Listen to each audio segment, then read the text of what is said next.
Have you ever felt that you might be asked to give up the thing you love the most?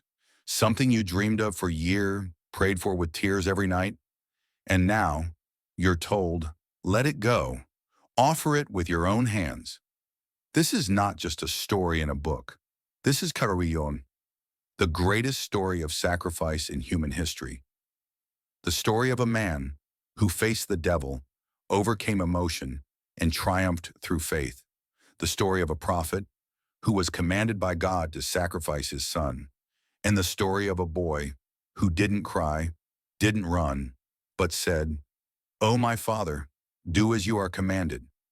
If you think Eid al-Adha is just about meat and rituals, you don't know the story. Don't click away. What you're about to hear will forever change how you see these sacred days. Over 4,000 years ago, in a distant land, there lived a man chosen by God to be a role model for all of humanity, a prophet and messenger. He was Abraham, peace be upon him. He waited 80 years after to have a child he prayed for, through years of longing and endless hope, until finally Ismail was born. But then, after the child grew up and became the joy of his father's heart, Abraham had a strange dream.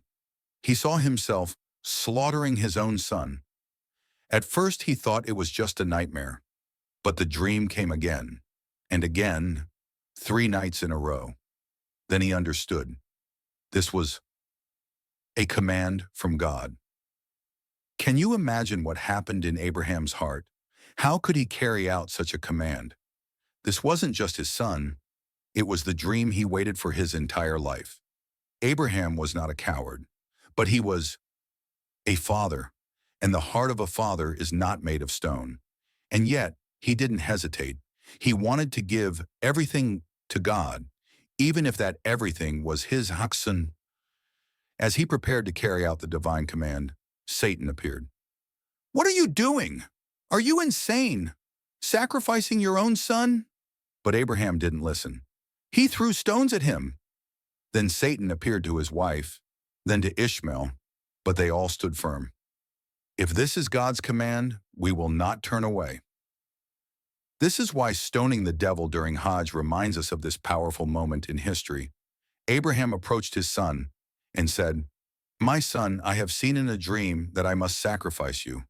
What do you think?"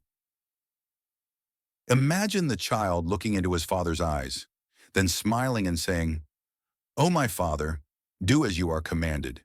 You will find me, God willing, among the patient." Then, Abraham laid his son on the ground. He placed the knife to his neck, but the knife would not cut. Suddenly, a voice was heard from the heavens. "O Abraham, you have fulfilled the vision." He looked up and saw a great ram descending from the sky, sent by God to be the ransom for Ishmael. And the verse was revealed. "And we ransomed him with a great sacrifice." Since that day, Muslims around the world revive this story every year during Eid al-Adha.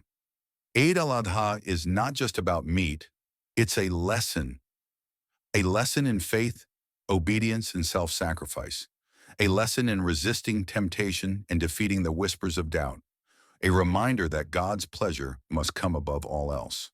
And that's why, when you sacrifice on Eid, you are reviving a timeless legacy and remembering one of the greatest moments of faith in human history.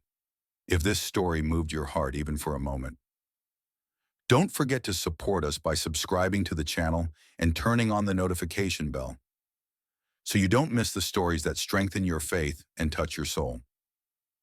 Eid Mubarak.